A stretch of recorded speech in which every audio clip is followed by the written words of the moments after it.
이게 뭐야? 앞이 깜깜해. 이게 대체 어떻게 된 거야?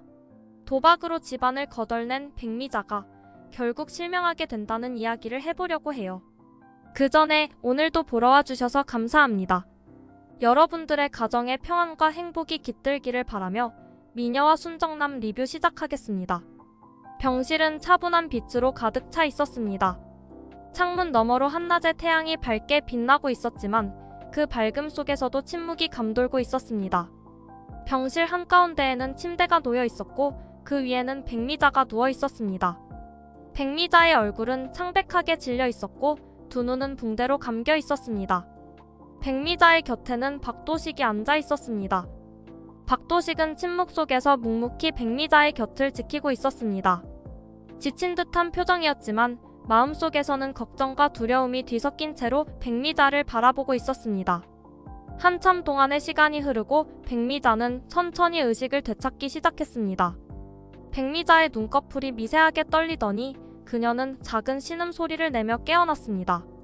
박도식은 백미자가 깨어난 것을 보고 조심스럽게 다가갔습니다. 엄마 괜찮아요? 눈 떠보세요. 박도식의 목소리는 조용했지만 그 안에는 애틋함이 묻어나고 있었습니다. 백미자는 박도식의 목소리를 들었지만 아무것도 보이지 않았습니다. 눈앞이 캄캄했습니다. 왜 이렇게 깜깜해? 도시가 불 좀 켜줘. 백미자의 목소리에는 불안감이 가득했습니다. 눈을 떴지만 어둠 속에 갇혀있다는 사실에 백미자는 혼란스러웠습니다. 그러나 박도식은 아무런 대답도 하지 못했습니다. 박도식의 입술이 떨리기 시작했고 손은 주먹을 쥐었습니다. 백미자가 처한 상황이 얼마나 참혹한지 어떻게 전해야 할지 박도식은 감히 생각할 수 없었습니다. 왜 이렇게 깜깜하게 해놨어? 당장 불을 켜. 왜 불을 안 켜냐고. 백미자는 점점 화를 내며 소리쳤습니다. 눈앞의 어둠이 점점 더 백미자를 압박해왔고 그 압박은 점점 분노로 변해갔습니다. 그러나 박도식은 여전히 아무 말도 하지 못했습니다. 박도식의 가슴 속에는 깊은 죄책감과 슬픔이 밀려들었습니다. 백미자는 답답함과 불안감에 사로잡혀 계속해서 소리쳤습니다. 도시가 왜 대답을 안 해? 왜 불을 안 켜는 거야? 백미자의 목소리는 절박함과 분노로 떨리고 있었습니다. 그러나 박도식은 백미자를 바라보며 그저 눈물을 삼킬 수밖에 없었습니다. 박도식의 마음속에는 차마 백미자에게 말할 용기가 없었습니다. 말하지 않아도 백미자는 이미 무언가 잘못되었다는 것을 본능적으로 느끼고 있었습니다. 그 순간 백미자는 눈앞이 깜깜한 것이 단순히 방의 어둠 때문이 아니라는 사실을 깨달았습니다. 백미자의 손이 떨리기 시작했고 목소리도 점점 떨렸습니다. 도시가 지금 대낮이잖아. 그런데 왜 이렇게 깜깜하지? 왜 아무것도 안 보이는 거야? 백미자는 점점 더 혼란에 빠져갔습니다.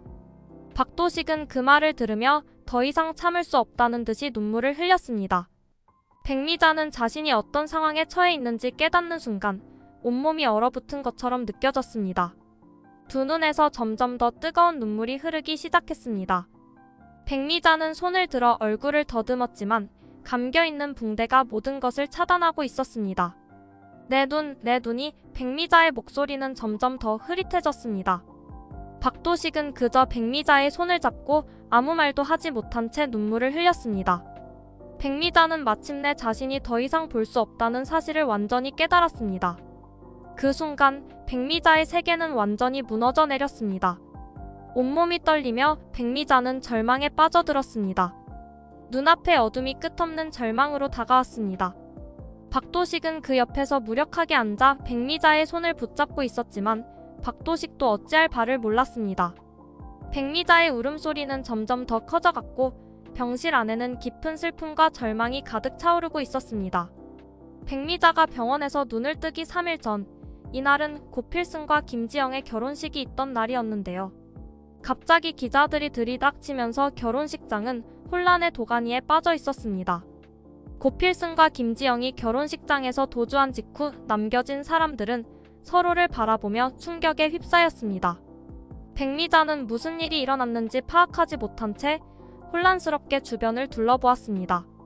어떻게 된 거야? 박도라, 아니 지영이는 어디로 간 거야? 백미자는 정신없이 주변을 둘러보며 중얼거렸습니다. 그때 박도준이 백미자를 붙잡았습니다. 엄마, 이게 다 엄마 때문이잖아. 말실수로 김지영이 누나의 정체가 탄로난 거 엄마가 다 망친 거야. 박도준은 백미자를 향해 분노를 터뜨렸습니다. 박도준의 눈에는 참을 수 없는 분노와 실망이 담겨 있었습니다.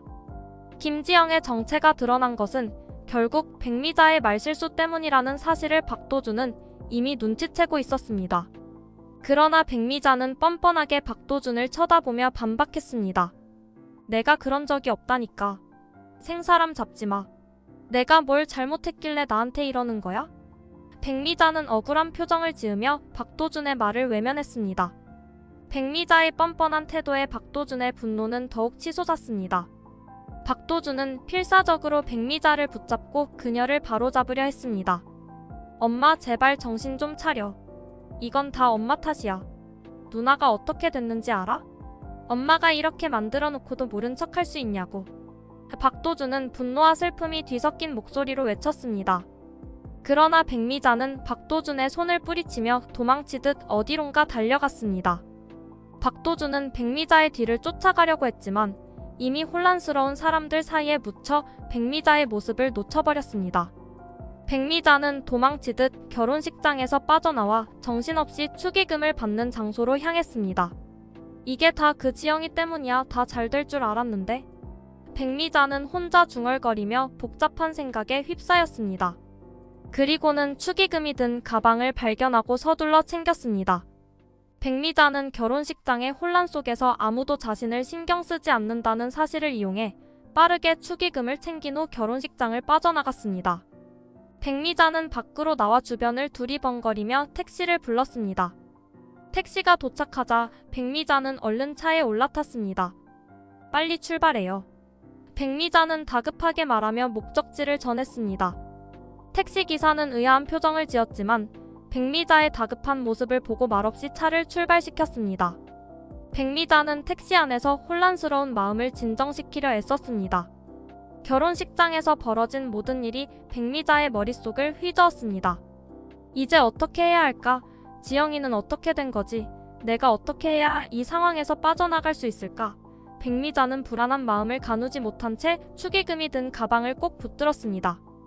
택시는 점점 집을 향해 달려가고 있었고 백미자는 속으로 무언가 잘못되었다는 불길한 예감을 느끼고 있었습니다. 백미자는 무거운 마음으로 집에 도착했습니다. 문을 닫자마자 한숨을 내쉬며 거실로 걸어 들어갔습니다. 손에는 축의금이 든 가방이 여전히 꽉 쥐어져 있었습니다. 온갖 걱정과 불안이 머릿속을 가득 채우고 있었지만 백미자는 일단 TV를 켜서 상황을 파악하기로 했습니다. 리모컨을 들어 TV를 켜자 뉴스 화면이 바로 눈앞에 펼쳐졌습니다. 화면에는 고필승과 김지영에 대한 이야기로 가득했습니다. 드라마 감독 고필승 씨가 이미 김지영 씨의 정체를 알고 있었던 것으로 밝혀져 충격을 주고 있습니다. 김지영 씨가 과거 유명 배우 박도라였다는 사실이 드러나면서 두 사람을 둘러싼 논란은 점점 커지고 있습니다. 앵커의 목소리는 냉정하고 단호했습니다. 이어서 고필승과 김지영이 함께 찍힌 사진과 관련 기사들이 쏟아졌습니다. 두 사람을 향한 비난과 악성 루머가 끝도 없이 확산되고 있었습니다. 백미자는 긴장된 표정으로 TV 화면을 응시했습니다. 화면 속에서 보여지는 두 사람의 모습은 이미 대중의 분노와 실망 속에 휘말려 있었습니다. 이게 다 나 때문인가? 백미자는 속으로 자책했습니다. 술에 취해 공진단과 나눴던 대화가 머릿속에서 되살아났습니다. 그때 공진단이 김지영의 정체에 대해 물어봤던 순간이 떠올랐습니다. 김지영이 박도라가 아니라고 딱 잡아떼긴 했지만 공진단은 이미 눈치챈 것 같았어. 백미자는 그때의 불길한 예감이 현실이 되어버린 것 같다는 생각에 소름이 돋았습니다. 공진단의 교묘한 계획이 머릿속에서 복잡하게 얽히며 백미자는 불안에 휩싸였습니다. 나 때문에 지영이가 이렇게 곤란해진 거야? 백미자의 마음속에는 죄책감과 불안이 뒤섞여 있었고 머릿속이 점점 더 복잡해져 갔습니다. 자책감이 밀려오며 손이 떨리기 시작했습니다. 머릿속은 혼란스러웠고 백미자는 이 상황을 어떻게 해야 할지 몰랐습니다. 그러나 백미자는 곧 자신을 다독이려 애썼습니다. 아니야, 그건 내 잘못이 아니야. 공진단이 이미 알고 있었던 걸지도 몰라. 그때 내가 뭐라고 했든 상관없었을 거야. 백미자는 스스로를 설득하려 했습니다. 하지만 마음속 깊은 곳에서 밀려오는 불안감은 좀처럼 가라앉지 않았습니다. 백미자는 머릿속을 정리하고 마음을 안정시키기 위해 무언가를 해야 한다고 생각했습니다. 그런 순간 백미자는 자신이 가져온 축의금이 든 가방을 바라보았습니다. 그래, 돈을 세는 게 나를 진정시킬 수 있을 거야. 백미자는 중얼거리며 가방을 열었습니다. 봉투를 하나씩 꺼내어 탁자 위에 올려놓기 시작했습니다. 백미자는 조심스럽게 봉투를 열어 돈을 세기 시작했습니다. 돈을 하나씩 세어가면서 마음이 조금씩 안정되는 듯한 느낌을 받았습니다. 손끝으로 느껴지는 지폐의 촉감은 백미자에게 잠깐이나마 현실에서 벗어날 수 있는 도피처를 제공했습니다. 이 돈만 있으면 다 해결될 거야. 모든 걸 다시 시작할 수 있을 거야. 백미자는 그렇게 스스로를 위로하며 축의금 봉투에서 나온 돈을 하나씩 세어갔습니다. 그러나 돈을 세는 동안에도 마음속 깊은 곳에서는 여전히 불안감이 가라앉지 않았습니다. 백미자는 돈을 세면서도 머릿속에서 떠오르는 김지영과 고필승의 얼굴을 떨쳐낼 수 없었습니다. 이 돈으로 어떻게 해야 할까? 지영이에게 어떻게 해야 좋을까? 백미자는 고민에 빠지며 손은 여전히 돈을 세고 있었습니다. 김지영과 고필승은 한적한 바닷가로 향했습니다. 과거 고필승이 드라마를 촬영하면서 눈여겨본 곳이었고, 고필승은 언제든 이런 상황이 발생할 것을 대비해 그곳에 숙소를 마련해 두었습니다. 바닷가를 따라 달리는 동안 고필승은 무거운 생각에 잠겨 있었지만 김지영을 위해 애써 침착한 표정을 유지했습니다. 두 사람은 해안선을 따라 한참을 달린 후에야 사람들이 거의 없는 조용한 해변가에 도착했습니다. 고필승은 차를 세우고 김지영을 다정하게 바라보았습니다. 지영아, 이곳에서 잠시 머물면서 기다리자. 내가 모든 문제를 해결할 테니까 넌 걱정하지 말고 여기서 쉬고 있어. 고필승의 목소리에는 진심 어린 다짐이 담겨 있었습니다. 그는 김지영이 얼마나 불안해하고 있는지 알고 있었기 때문에 최대한 그녀를 안심시키려 애썼습니다. 김지영은 고필승의 손을 꼭 잡고 고개를 끄덕였지만 마음속 깊은 곳에서는 여전히 불안감이 가라앉지 않았습니다. 숙소는 해변에 바로 붙어있는 아늑한 작은 집이었습니다. 고필승은 김지영을 데리고 집 안으로 들어가 그녀를 소파에 앉혔습니다. 창문 너머로는 잔잔한 파도가 밀려오고 있었고 바닷바람이 부드럽게 불어왔습니다. 이곳은 외부의 혼란과는 완전히 단절된 평화로운 공간이었습니다. 그러나 김지영의 마음은 여전히 어지러웠습니다. 고필승은 김지영의 손을 잡고 조용히 말했습니다. 여기서 잠시만 기다려줘. 내가 모든 걸 해결하고 네가 다시 안전해질 때까지 함께 할 거야. 우리 이겨낼 수 있어. 고필승의 다정한 말에 김지영은 잠시 안정을 찾았지만 마음속 불안은 쉽게 사라지지 않았습니다. 그때 김지영의 휴대전화가 갑자기 울렸습니다. 김지영은 깜짝 놀라며 휴대전화를 확인했습니다. 화면에는 박도준의 이름이 떠 있었습니다. 김지영은 고필승을 바라보며 잠시 망설였지만 결국 전화를 받았습니다. 누나, 괜찮아? 지금 어디에 있어? 엄마가 또 일을 벌였어. 박도준의 목소리에는 걱정과 동시에 짜증이 섞여 있었습니다. 도준아, 무슨 일이야? 김지영은 조심스럽게 물었습니다. 엄마가 또 축의금 가방을 가지고 도망갔어. 결혼식장에서 난리가 났는데 엄마는 거기서 축의금만 챙겨서 사라졌어. 박도준의 말에 김지영은 숨이 턱 막히는 듯 했습니다. 이 혼란스러운 상황에서도 백미자가 딸보다 돈 가방을 챙긴다는 사실이 너무나도 참담하게 다가왔습니다. 김지영은 잠시 침묵에 빠졌습니다. 화가 치밀어 오르는 동시에 속이 무너지는 것 같았습니다. 엄마는 정말 김지영은 무슨 말을 해야 할지 몰랐습니다. 백미자가 이런 상황에서도 자신을 생각하지 않고 돈만 챙긴다는 사실에 마음이 무너져 내렸습니다. 그동안 겪어왔던 모든 일들이 주마등처럼 스쳐 지나갔고 백미자에 대한 깊은 원망이 밀려들었습니다. 누나, 괜찮아? 지금 뭐든 해결해야 할 것 같은데 어떻게 해야 해?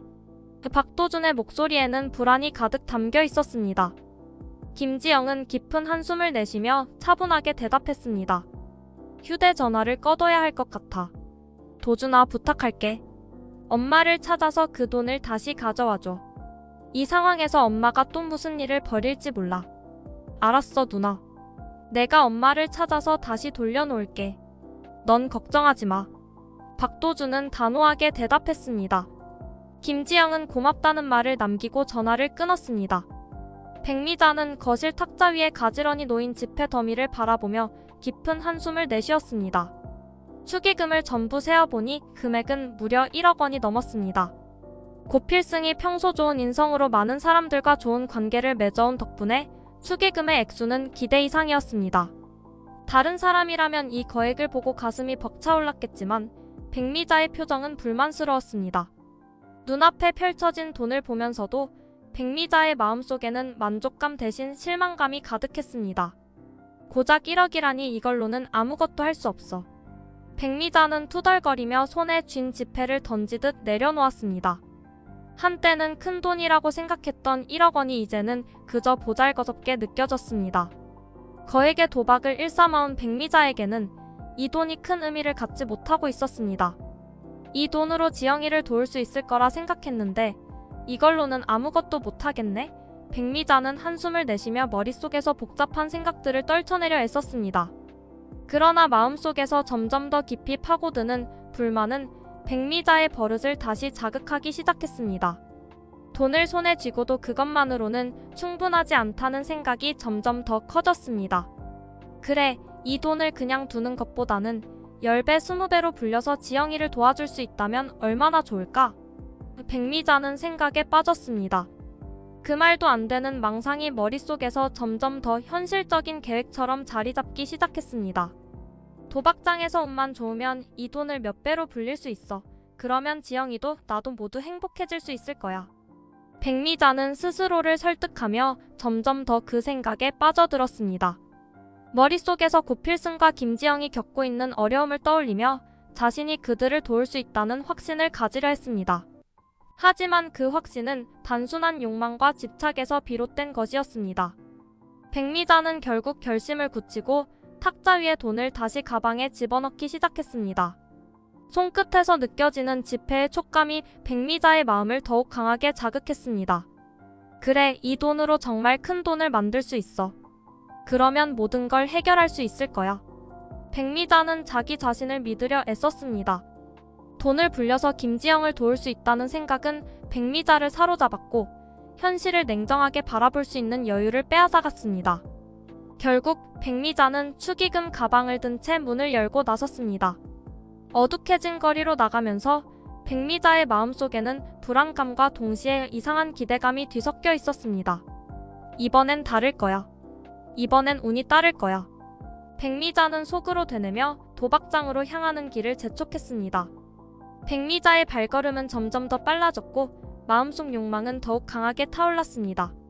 김지영을 위해서라며 스스로를 속이면서도 사실은 자신의 욕망을 채우기 위한 핑계에 지나지 않는다는 것을 깨닫지 못한 채 백미자는 도박장의 문턱에 도착했습니다.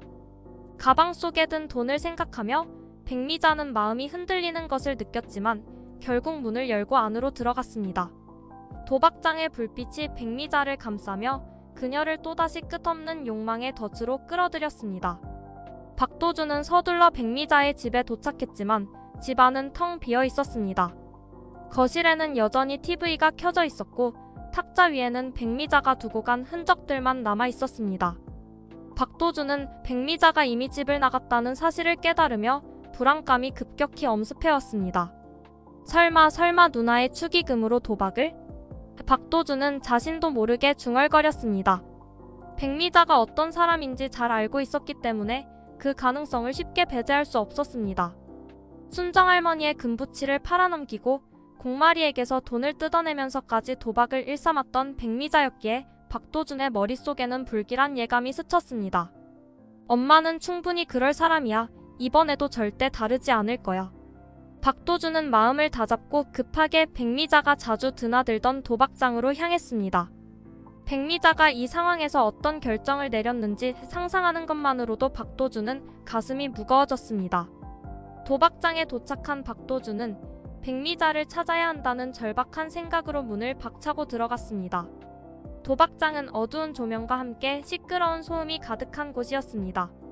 각종 게임 테이블에서 사람들이 몰두하고 있었고 곳곳에서는 칩과 지폐가 오가는 소리가 끊임없이 들려왔습니다. 박도준은 인파 속을 헤치며 백미자를 찾기 시작했습니다. 엄마, 어디 있어요?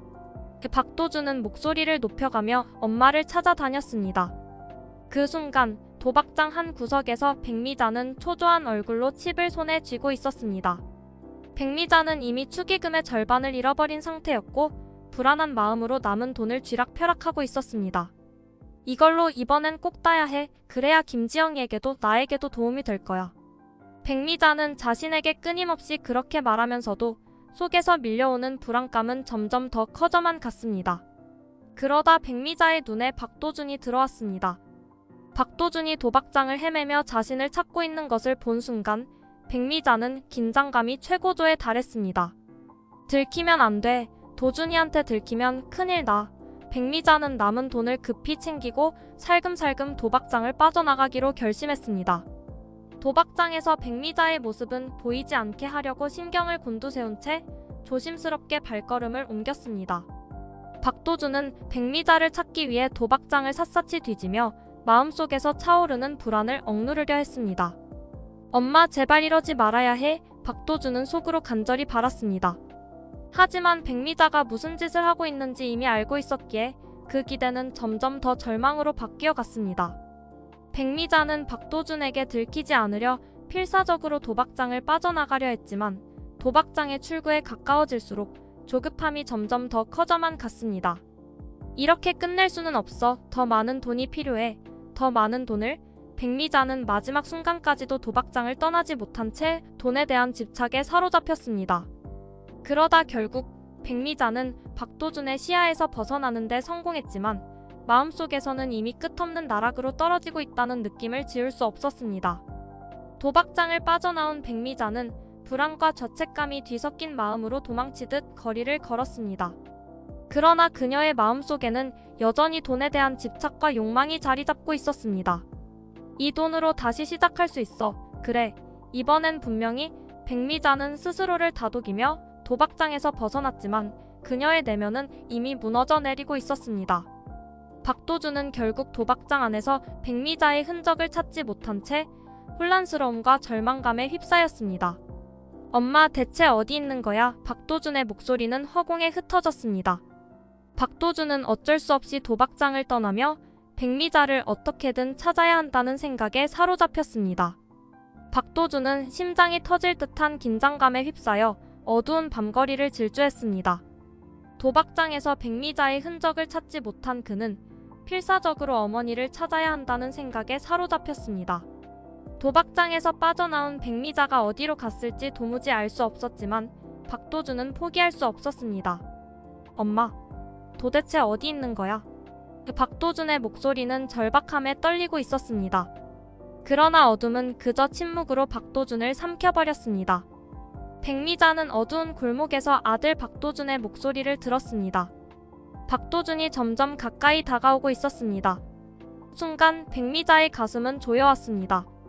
잡히면 안 돼. 남은 돈마저 뺏기면 그럼 난 끝장이야. 백미자는 서둘러 도망칠 준비를 하며 자신을 다독였습니다. 속으로는 죄책감이 스쳐갔지만 그보다는 돈을 지키려는 욕망이 더 강하게 자리 잡았습니다. 박도준의 목소리는 점점 더 가까이 들려왔습니다. 엄마, 제발 나오세요. 지금 이러고 있을 때가 아니에요. 박도준의 음성에는 간절함이 묻어 있었습니다. 그러나 백미자는 그 말에 귀 기울일 수 없었습니다.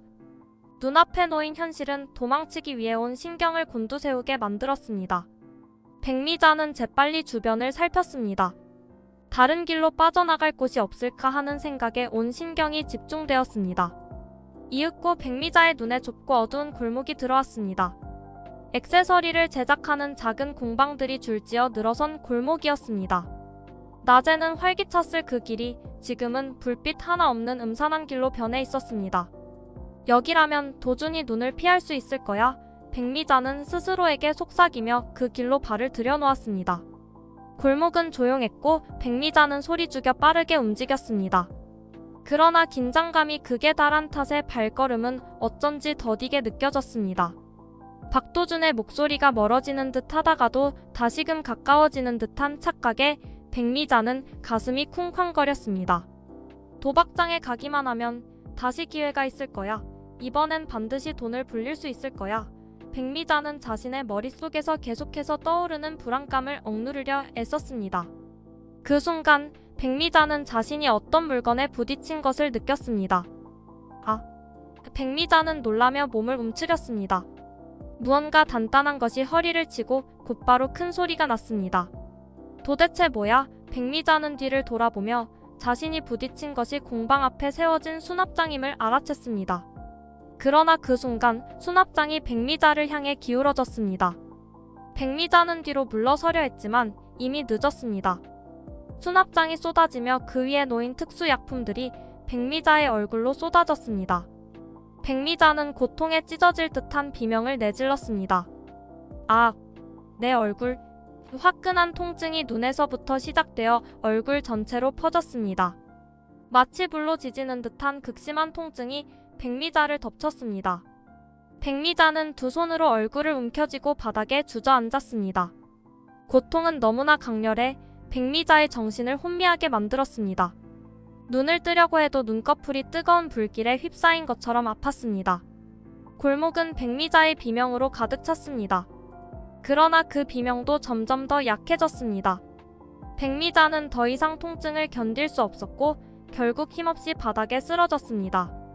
차가운 땅바닥에 몸을 떨며 백미자는 점점 의식을 잃어갔습니다.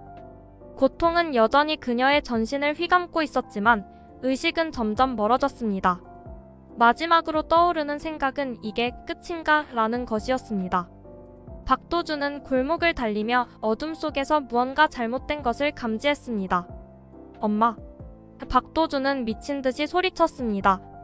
그러나 대답은 돌아오지 않았습니다. 어둠 속에서 박도준은 차가운 땀을 흘리며 백미자의 모습을 찾기 위해 안간힘을 썼습니다. 그리고 그 순간 골목 구석에서 백미자의 흐릿한 형체를 발견했습니다. 엄마. 박도준은 달려갔습니다. 그러나 백미자는 이미 움직임이 없었습니다. 백미자는 차가운 밤 공기 속에서 고통에 시달리며 쓰러져 있었습니다.